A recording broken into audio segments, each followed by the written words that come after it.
بسم الله الرحمن الرحيم. حدان حدان أحوك قبل أن أسكت أسكت على أنا حدار ثاني استأكرا. طيبين أستأكرا. مركب قبلها استأكرا. تعال. بسم الله الرحمن الرحيم. رمانتي وسلامتهم السلام عليكم ورحمة الله وبركاته. runtii farxad bay ii tahay inaan mar labaad magaaladiina imaado safarkii hore aan aniga juxa idiin nimid dhiirigelin weyn buu noo noqday oo ah isku xirka jaaridaha dibadda iyo dowladda Puntland runtii warbixin caam ah idin siinayaa kulanka meesha uu yimid maanta oo qolada State Department ka la lahayn oo noo qabsoomay intii aan idinla wadaagi karo anoo xogta kale ilaalinayo wixii ka xog hoosa وحين عام وعدنا لو ذاك أيضا إن شاء الله. سفر كان وحود دارنا دولة بونتلاند سنة كهورة وحيد وعن سطحي إني قرب جوك تحرير جوك تلا سمسو. سيدنا واجي هورة إدين شاقي وحيد مدحوينها إنه نصار راعه نصيب ضر ومسور تجنن يعني جوحة بين نقطتين إدين معنا. مدحوينها كحيين يعفروا سيروا الله سعدنا يوروبي عادين إلى تدور ضربة إسكومارين. سنة كان سفر كان سجى كل جيبان كل نقطة دور مقالة هذا صومري استيت كمين صور واتقي أو من عبس ما هي دور مقالة ودو رجستر ينو صومري ما إيش اللي راب تورنتو وانتقي أوتو وانتقي بريسو بح أو هاي أو سعودة أو شر صوم على ذا مقعد الوقوع قبنيه أو شركي واجي جوحة إيماني مع سنة كان قلت لكم مثلية كدبنا كندا كنا قمنا أو إدمونتون مقالة اللي راحوا أو هذا جاليدو كنتي حوق وبضتي يقدر إن أنتبه سفر جيت كي سوحوها كلورق هذا شو وجيت كي سوحو كلوها دولة سياسة هذا أنتي قرب جوبتك خصيصة إنها إذا لو ذاقو قار أهان وحنكون جد جرنا أو قبل نوم ريح دجنت سياسة قرب جوبتك بونتلاند أول مجرم سياسة قرن ودولة بونتلاند كلها فلك الشق ضدك قرب جوكتا بحيث كه بعد بدولة التماتا سيده وحو عرفت إنه هو دولة عبيولي على قاس حفيز بيسمي قرب جوكتا نصيب ده سيدي حفيز كاس لو سمي أما ما ندير كيسي أما سيدي اللي ربي إنه مفولو أو هول قلب وما قبسوا من تاسع كنت مركب باهيدا إن دب ريفيجي دو سميه أنت سياسة قرب جوكتا وحندوني إن سياسة قرن ودولة استوتمات لفل كل كرتو إن سياسة دال سمعته مركا سلطشيو بنجاري ده لسميننا وحيا لو حرمنا ما دام سياسة دال سين قم دونت مد حريرك إذنك يوجدها سامين دونته هنا ثلاثة وحكي على تاني سنقول واحد وشر إذنك كان وح هال أبور كذي يو ثلاثة ذي أو كل هذين سيهدو فلين تير الكل بين إنه كوسعلمات تعصب قضب كلا بعض وحوها سدا كور رحتان دقيقة كإيمان جرى عالم ويا رهن أريكم قواب جوجي بقولك بقول يوروب لفتي هذا بقولك بكونتون واجرين وحسب بي سياسة أمريكان كأوسط وسامين كسمة سدين هذا أمنية أي أركان إن سنسكوها لين كريم أمريكان كي إن أي دقيقة هذه إن بدنا كم إذا بقولك بكونتون لنا أمنية ولا حسنين تاسمك بحكينا سا إبدا أبوب بدن أو سومالي العقل إنجرتي أضدك إيشان هوجين مريكان كأيه ما كان إذا أردتين استيميشن كل سنة العقل مريك بجوجي سومالي ودن كأفريقيا أقول عقل بدن بأيه لو بليون أو دولار بقى إنجرتي سنتكست قبل هذا إن بونتلاند وحنا كسو جاروايا ريت محيا لي العقل سوحي أبدا لنا حيوانيتين ما هين مريكان كيو سيدنا توس يدو أفول إنجرتي لكن UNHCR WHO waxyaabaha soo dhan raashinka la qaybinayo talaalada arrimo badan oo arki jirteen oo dadka runtii impact weyn ama faa'iido u lahaa waxa bixin jiray Mareykanka bixin jiray lacagtaas marka hay'adaha hadda joogay gudaha kuwii civil society-ga ahaa NGO-yadii qaar badan baa albaabada isugu dhufto xirmay hay'adihii UN-ta ahaa oo gudaha joogay laftigoodii dhibaato badan baa haysta oo dhaqaale xumo oo hadda laftigooda fundraising ay iyagu samaysanayaan ay ku guda jiraan taasi marka waxay muujinaysaa isku haleyn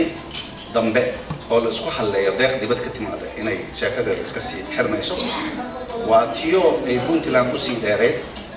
isbaaradii xamar inoo dhigatay oo ahayd isbaaradaasi federaal dir يعني ما هين سياسة حسن شيخ أو قرى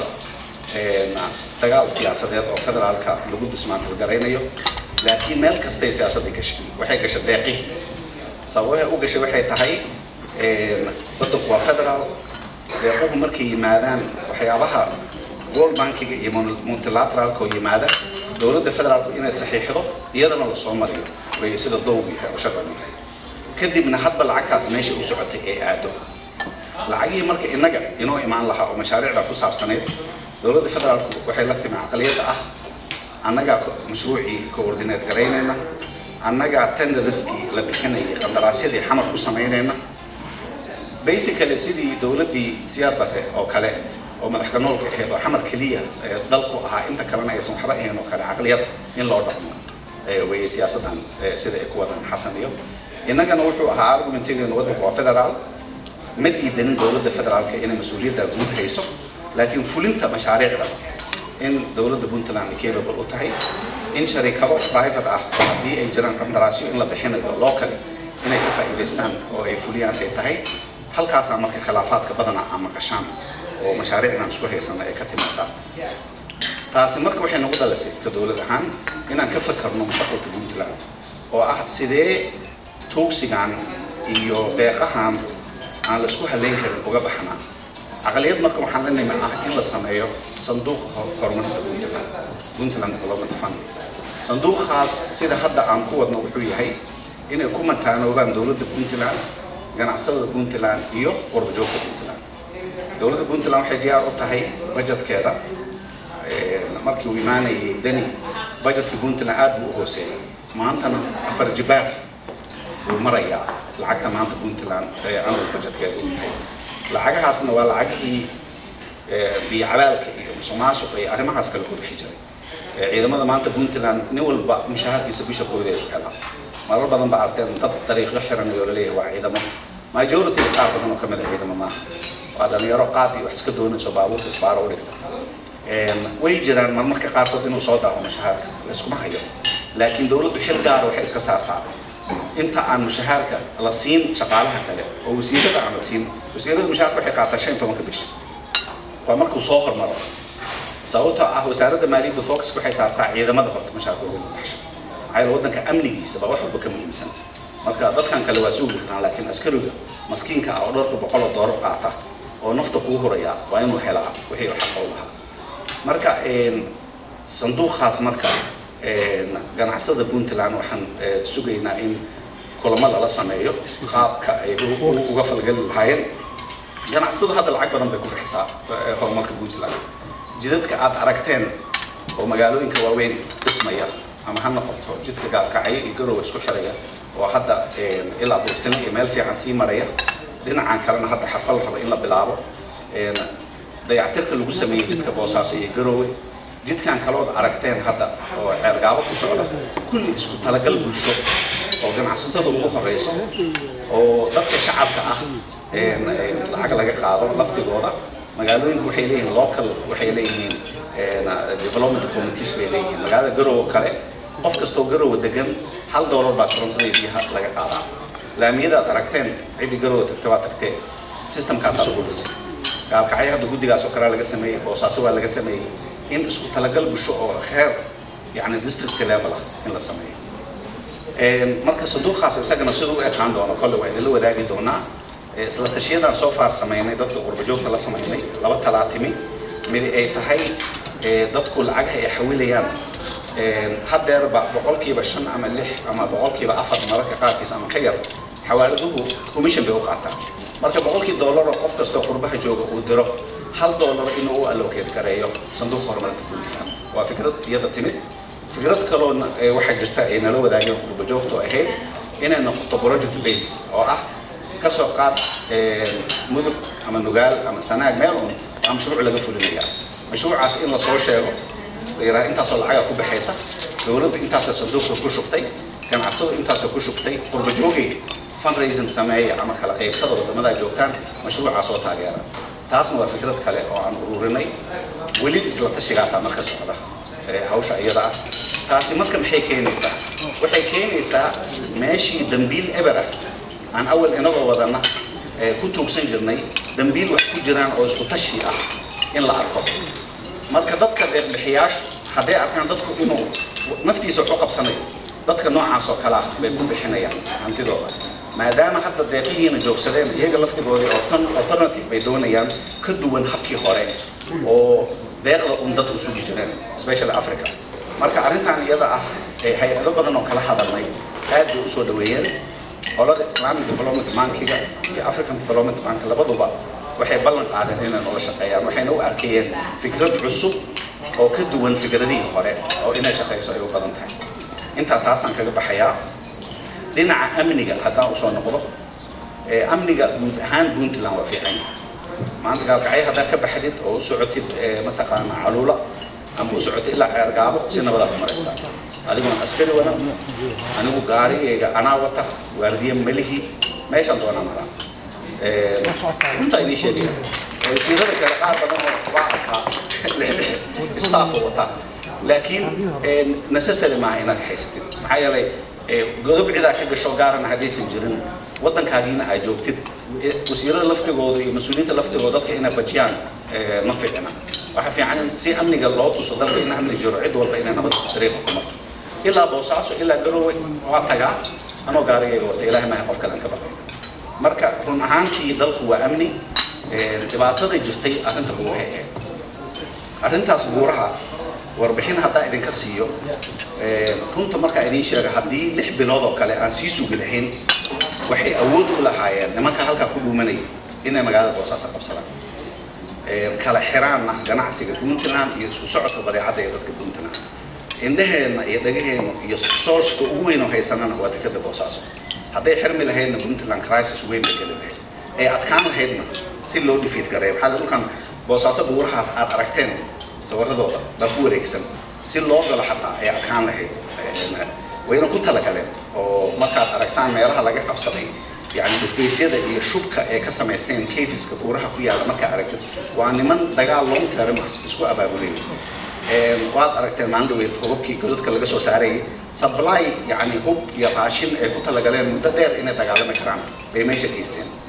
نصيبنا كنت مكان شلو بيرنانت عيدا كنا كسكو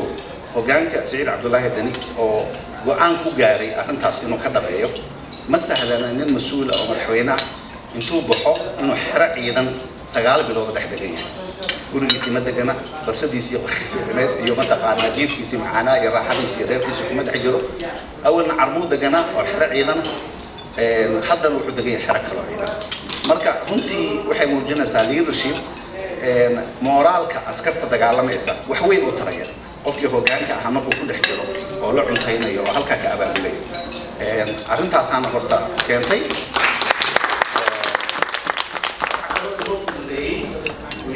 سياسة ونهانتي وليها مريكان كهذا وعرفت إنك تليها عيدا كأفريقيا هذا أفريقيا لو ما قاعد دوان يمت ورئيس وبحشي يعني ما أنت سنين تبعت من تيجي مركا أوتين لفت الوضع ويخرج سربرايز بيكون نقطتين نخصح لأن يرضى عيدا كاس حوك بدنا نودي في الكريان إيوه رول كسيدو أذكيه إنه قد قالنا رول أذك وبورليه وقفكي يوصيدا كمال إيجرا ساعده أما معلومة قادرين سكينا بورتا وصوريت حدنا واحد أركيسن سوى هذا جدود مركا نمكي لقى سعر يبون هومين حتى مينا ميا كوجستا ما عيدا باكوجرا لأن يرد إن نين أركيس ده توش كي قد بدار وقليا مقدي قليا ليرنانت النوع عصا باكينتي مجرتا لما شاب بدنا نورين عينها نمبر بدنا نورين يرد إن كمتي وحنكلو كان أحسن هاي نمبر بدنا نورين يرد إن أو disability long term وسو قاري دلنيرو double amputated لبدي كحمد عمل لبدي اللي قاطع عنتها هو إن البالي فرقي يعني كنت ما كايدين شيء وتاجر ديني أصادر تان أنا إذا كجمع هذين وحاسس ليه تاجر ده دلنيرو داس من صندوق راسنا قاعد دلنيرو ده قاعد كأسبوعي اللي ودي مستقبل قادر إن أكيد أنت عقولتي يصير قبل خبر كي نولنا ما دام وصل شقيسن كريم waddankiina waa idinka arkay laamiye iyo wheelchair meel ku socon kara iyo baabuur oo mataqaana accessible oo meesha doono ku tagi kara iyo male qofkaas waxa laga yaabaa guriga inuu iska dhex fadhiyo noloshiisa inta ka dhiman dhalinyarada iyaga marka in u tooghaysaan kulli ulajeed waxa jira aan damacsan oo ah in sanduuq la sameeyo loogu talagalay dhalinyarada iyaga ah in mustaqbalkooda laga warqabo maxaa yeelay nafta inoo hureen in inagu aan nabad ku noolaano iyo jiilka soo socda marka dhalinyaradaasi runtii la'aantood ma dhacdeen Maraykanku taageero waan siiyay waan uga mahadnaqay maanta marka aragnay laba taageero muhiim ah siiyay taageero waxay ay taageerada cirka ah oo meelihii markii nimankan lagu soo arko ama iyagu ogaadaan meelo isku urursanayaan noo soo sheegan in ciidankeena dhulku tago kadibna cirka garaacaan kadibna ciidankeenu galo oo wixii dhiman nadiifiyo taageero kale oo muhiim ah oo aan suurta gashay dagaalkan inaan ku guuleysano nasiiba jirta oo ah in meelaha adag oo baabuurta aysan geli karin in ciidanka jooga dawadii iyo raashinkii cirka looga soo darab gareeyo oo diyaaradooda wareegayaan runtii wada shaqayn fiican bay nala sameeyeen keentayna in xiriirka Puntland iyo Maraykanka uu meel fiican marayo hadalladii maanta inagu yiraahdeen ay ahayd in Puntland ay u arkaan partner ay aamini karaan ma garatay marka xiriirkaas inaan sii xoojinana idinku maadaama caasimadii aad joogtaan runtii door weyn baa idinkaga furan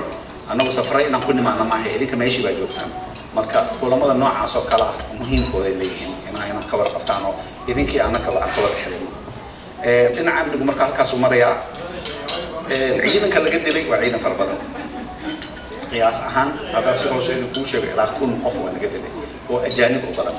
tiro badan oo nolol lagu qabtayna way jirtaa oo xogo badan laga helay dhaawac badanna waa jiraa inaga sida idin sheegay dhimasho badan waa jirtay iyo dhaawac badan inta waa jirtay meesha dagaal baa ka dhacay laakiin waxa idin sheegaya magaaladii Boosaaso oo sidii gaalkacay bari ahaan jirtay makhrabkii la hooyan jiray maanta hoteelada iyo maqaaxiyaha labada saddexda habeenimo dariiqa nabad baa lagu maraa ganacsatadii la baadi jiray lacagta u baahatay faa'iidada dagaalkaasi keenay waxa dareemay shacabkii Puntland maxaa yeelay waxay ahayd marka qofka ganacsadaha ah la baado oo lacag aan caqli gelin laga qaado lacagtaas wuxuu ku dareeyay wixii uu iibinayay taasina waxay dib ku ahayd dadkii shacabka ahaa maanta maadaama lacagtaas baaqatay badeecadii hoos u dhacday qofka maskiinka ah markuu sonkorta soo iibsanayo bariiska soo iibsanayo saliidda soo iibsanayo dagaalkii ka hor iyo maanta isma laha aad bay u raqiistay oo saameyn positive ah u yeelatay runtii arrintaasina waa arrin la sii wadi doono dadka deegaanada ka soo barakacay meeshooda lagu celin doono wadooyin accessible u noqoto meeshaas aysan hadda kadib gabaad u noqon ciidamadan looga soo tabaxariya laga sameeyo aysan noqon mar dambe inay yimaadaan oo ku soo dhuntaan taasaan uga baxayaa dhinaca horumarka waa idin sheegay mashaariic badan baa socota oo isku talagala mashaariic kaloo hay'ado ay wadaan ka baxsan mataqaanaa hay'adahan waaweyn oo maxalli ama international agencies waa jiraan oo gobolada ka socda dhinaca haddaan ka hadlo dekada Boosaaso waa si fiican baa lagu sameeyay dhismo weyn baa hadda ku socda oo dekada la casriyeynayo dhulalkii u dhawaa la banaynayo shaqo fiican baa halka ka socotay aniga Boosaaso bari aan Dubai deganaayo Jabla ahaa aad baan u tagi jiray Cabdiraxmaan iyo anigu bari aan Imaaraadka soo joognay runtii Boosaasada aqaanay tan maanta isma laha magaalo kortay magaalo aad is leedahay sidii Dubai oo kale meel kasta jid kasta waa ganacsi jid kasta warehouses iyo baabuur alaab qaadaysa iyo taagan aad bay booming u tahay garacad baan tagay laba mar baan tagay dekad casri ah oo runtii weyn baa halka laga sameeyay phase 1kii wuu dhamaaday phase 2kii waa dhamaan laakiin dekadaasi hadii aysan helin dariiq isku xira xuduuda inaga iyo deegaanka Soomaalida oo Ethiopia oo simaada hadii aan la helin way adkaanaysaa mataqaanaa dekadaasi si xoog ah u hawlgasho hadda dagaalkii ka dhacay laascaanood saameyn wuxuu sameeyay ganacsigii Soomaaliland ee la lahayd Soomaalida inteeda kale inuu joogsaday maadaama wadadaasi xirmatay konteenaradu waxay ka imaan jireen Berbera ilaa Beledweyne u socda inaguna Boosaaso wixii bagaash ah oo fudud baa ka imaan jiray hadda konteenarada Boosaaso ka soo degaan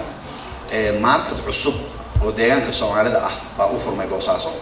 haddaad tagtaan ama Boosaaso ama Garowe baabuurta Boosaaso ka baxaya baabuurta ugu taariikh badan oo baabuurta taariikhda Ethiopia wata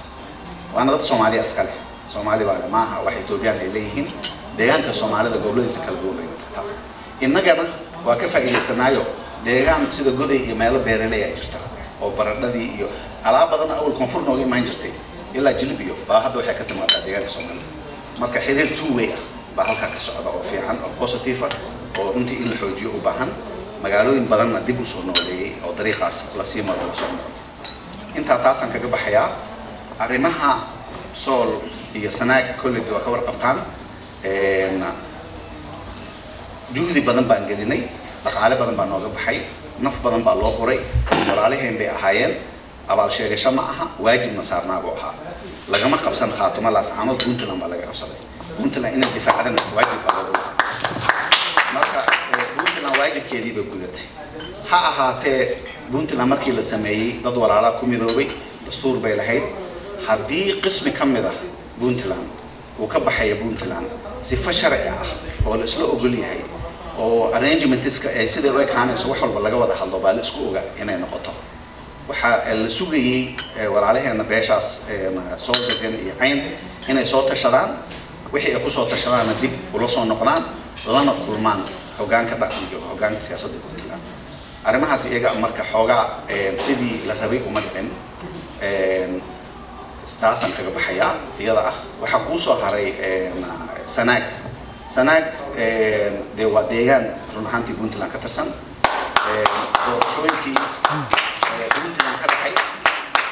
doorashooyinkii puntland ka dhacay dhammaan deegaamada gobolkaas waa ka dhaceen council la doortay baa jooga waxaa jooga dawladdu way ka howlgashaa runtiina mashruuc weyn oon isleeyahay nolosha deegaankaas wax weyn buu ka bedelayaa oo ah laamiga baa ka socda laamigaas hadda wuxuu u xayirnaa daamurkii hadda laba marka baa yimid oo dhammaystiri kara wadadaas ilaa ceergaabo la geeyo dhinaca Somaliland iyagu jid kale keeneen dariiqaas markuu wuxuu noqon karaa corridor cusub oo ku soo biira ganacsiga boosaaso iyo deegaamada kale oo Soomaaliya oo isku xiri kara deegaanka Somaliland ilaa Ethiopia iyo Puntland isku xiri kara laakiin cidda ka faa'iideysanaysa waa dariiq cidda u maray oo gobolka Sanaag waa gobol cidii taqaan baa taqaan khayraad badan waa gobol beera leh waa gobol macdan leh waa gobol xoolo leh laakiin accessibility-ga dhibaato ah suuq geynta waxaas ay haystaan meesha marin lahaayeen dariiqa marka dariiq nolosha dadka deegaankaas wax weyn u taraya ayuu noqon doonaa taasna intaasan kaga baxayaa inaga federaalka xiriirku waa iska tukubaya runtii hadda arrintu waxay taagantahay doorashooyin baa laga hadlayaa oo muruq ka taagan yahay laakiin khilaafka inaga iyo federaalku ma ahayn wax doorasho ku taxalluqa waxay ahayd wax ku taxalluqay dastuurka sida unilateralka ah loo farfareeyay oo dastuurku waa heshiis bulsho haddii Soomaali dastuurkan bedelayso ama finalize gareynayso waxa la isla ogol yahay oo Soomaali oo dhan ay ka tashatay inuu ahaadee ma ahayn wax hal qof inuu intuu qol la galo gacmo loo taago la iska bedesho Puntland dood badan bay dastuurka ka qabtay waddankaana waa waddan burburay oo la kala tagay waa waddan marka haddii la rabo in la isku soo celiyo u baahan taxadar gaar ah oo walaalo iyo tartiib in wax lagu wado laakiin anaa iyo loo joojin mayo waddanku socon kara maaha taasi khilaafkaas waa jiray khilaafka kaloo jirana arrimaha mashaariicda ku taxalluqo ahaa khilaafka kaloo ka weyn wuxuu ahaa dawladda xasan iyo dawladdii ka horeysaba oo ah mindsetkay ku shaqeynayso oo central government dawlad madax ka nool xamar kaliya ka nool dalka intiisa kalena uusan waxba ahayn puntlandna taas mid ay yeelayso ama Soomaalida kale xataa maaha puntland kaliya haddaad dib u fiirisaan dadkiina meeshan jooga dad wada majority oo soo gaaray dawladdii hore waddanku wuxuu ahaa waddan qofka dhoofaya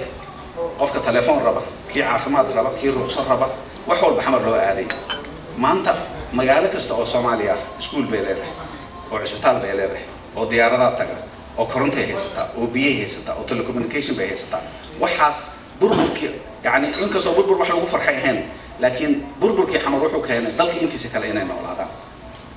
systemkan federalism wuxuu xoojinayaa in deegaamadaasi loo kali shaqadooda qabsadaan ismaamulaan wixii oo iyaga u gaara wixii caam ah oo dalku wada leeyahayna dawladda federaalka mas'uuliyadda ay hayso taa la iskuma diidana ma cid diidan dawlad federaal inay jirto ma aha lama diidana laakiin waxa la diidan yahay waxay tahay in federalismkii lala dagaalamo hadda sida jirta saddexda gobolka Hirshabeelle ee Galmudug iyo North Western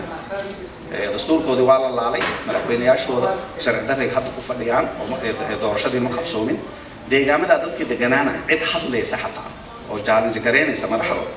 ma jirto sababtu waxay tahay dhammaan saddexda gobol waxay dependent ku yihiin xamar madaxda gobolada hadaysa kulli xawr bay guri ku leeyihiin marka labada meel oo ka nabad galay waa labada Jubbaland iyo Puntland sababta keentana waa dhinaca dhaqaale ahaan bay dependent ku yihiin xamar laakiin labadan gobol oo kale laba gobol oo ismaamuli kara oo income source kale oo isku maamulaan deegaamadooda haysto way runtii arrimaha hadda xasan wado